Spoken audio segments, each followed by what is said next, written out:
दोस्तों, आ गया है फ्राइडे और आ गया है फिल्म स्कूल फॉर फ्री का 4th एपिसोड। मैं हूं अमिताभ अग्रवाल, जिसने क्रिएट किया है एंटरटेनमेंट का एक कंप्लीट वर्टिकल। आज का एपिसोड क्यों खास है? आज का एपिसोड इसलिए खास है क्योंकि मुझे आप लोगों से मुलाकात करते हुए ऑलमोस्ट 1 मंथ यानी कि 1 महीना हो चुका है। हम बात कर रहे हैं डायरेक्शन की, और इट्स अ प्रूवन फैक्ट कि अगर आपको डायरेक्शन सीखना है तो उसे सीखने के सबसे अच्छे 2 तरीके हैं फॉर द 2 pronged इफेक्ट। पहला, जितनी ज्यादा से ज्यादा आप फिल्म्स देख सकते हैं वो देखिए, और दूसरा, जितनी ज्यादा से ज्यादा आप फिल्म्स बना सकते हैं वो बनाइए। अब आप कहेंगे कि अगर आप फिल्म्स बनाना जानते तो आप फिल्म स्कूल फॉर फ्री क्यों देखते, राइट? दूसरे, आप कहेंगे कि फिल्म बनाना अगर इतना ही आसान होता तो हर कोई फिल्म मेकर होता। तो आजकल के जमाने में हर कोई वाकई में फिल्म मेकर है, लेकिन जैसे कि मैंने आपको पहले के एपिसोड्स में भी बताया था कि हर साल 3,300,000 फिल्म्स बनती हैं, और उसमें से मुश्किल से 10% यानी कि 30,000 ही बिकती हैं। सो अगर आपको अपनी फिल्म बेचनी आती है then you are a successful director. तो कमिंग बैक टू डायरेक्शन की क्लास, कुछ बड़ी फिल्म्स को देखना बहुत जरूरी होता है, जैसे कि हाल ही में रिलीज हुई Indian film, pan Indian film काल्की 289880। देखिए आपने फिल्म का डायरेक्शन आपको कैसा लगा? फिल्म की स्क्रिप्ट आपको कैसी लगी?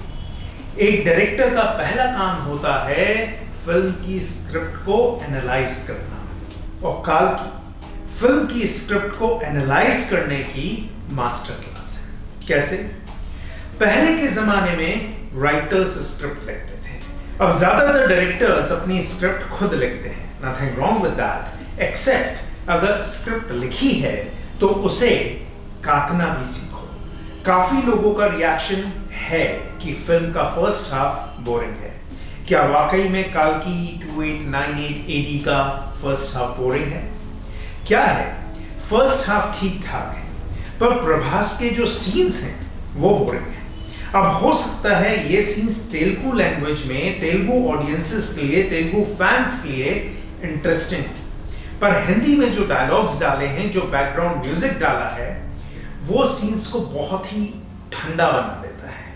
और उसके ऊपर शरद केलकर की जगह इस बार हिंदी में जो डायलॉग्स हैं उनकी डबिंग प्रभास ने खुद की है, वो इफेक्ट को और भी ज्यादा मार देते हैं। मतलब you have a proven voice for Prabhas in Hindi, Sharad Kelkar, why not use him as a director? Nag Ashwin को पता होना चाहिए कि हिंदी ऑडियंसेस के लिए ये चीजें वर्क नहीं करेंगी।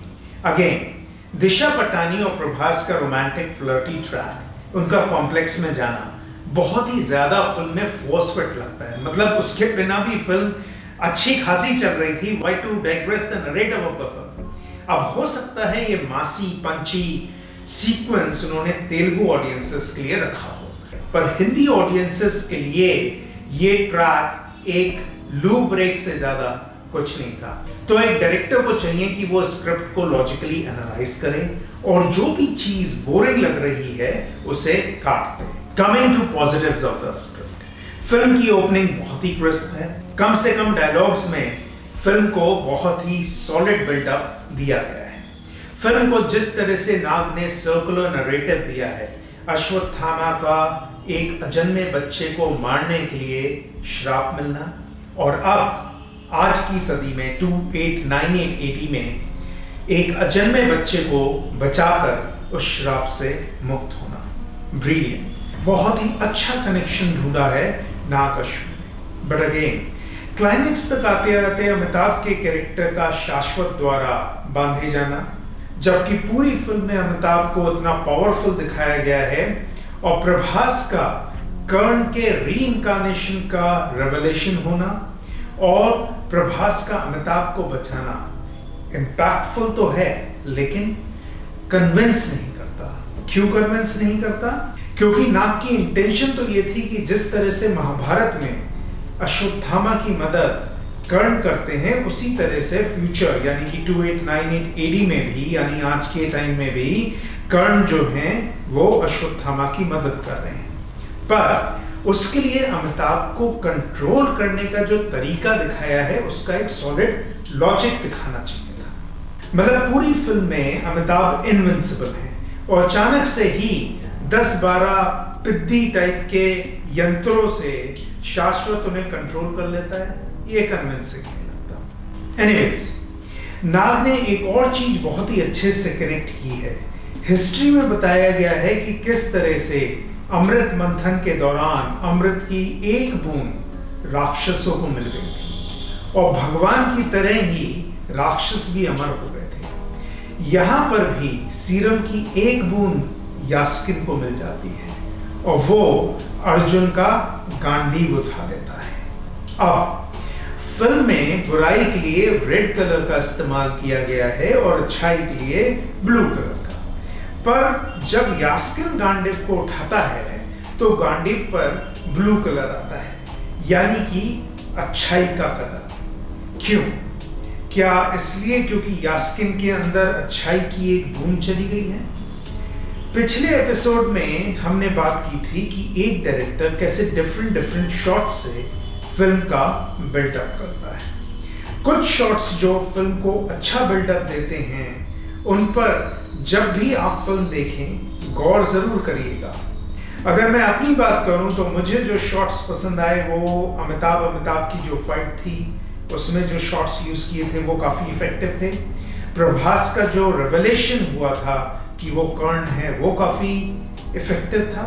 जो शुरू की कृष्ण भगवान और अश्वत्थामा की फाइट दिखाई है उसके शॉट्स बड़े इम्पैक्टफुल थे। शोभना जो एक काफी पॉपुलर एक्ट्रेस हैं, वो किस तरीके से दीपिका को बचाती हैं उसका भी शॉट काफी इम्पैक्टफुल था और आप चाहते हैं एज एन ऑडियंस कि शोभना सेकंड पार्ट में भी नजर आए। तो अब आप सब लोग जो भी काल की 2898 AD देखें या जो भी कोई और फिल्म देखें, अपने व्यूज जरूर बताएं कि आपको कौन सी फिल्म आपने देखी और उसमें आपको कौन कौन से शॉट्स अच्छे लगे, इंप्रेसिव लगे। एज अ डायरेक्टर आप चाहेंगे कि आप उन शॉट्स को रिक्रिएट करें, ऑफ कोर्स अपने स्टाइल में। तो मिलेंगे आपसे फिल्म स्कूल फॉर फ्री के 5th एपिसोड में अगले हफ्ते। तब तक के लिए देखते रहिए फिल्म्स, बनाते रहिए फिल्म्स।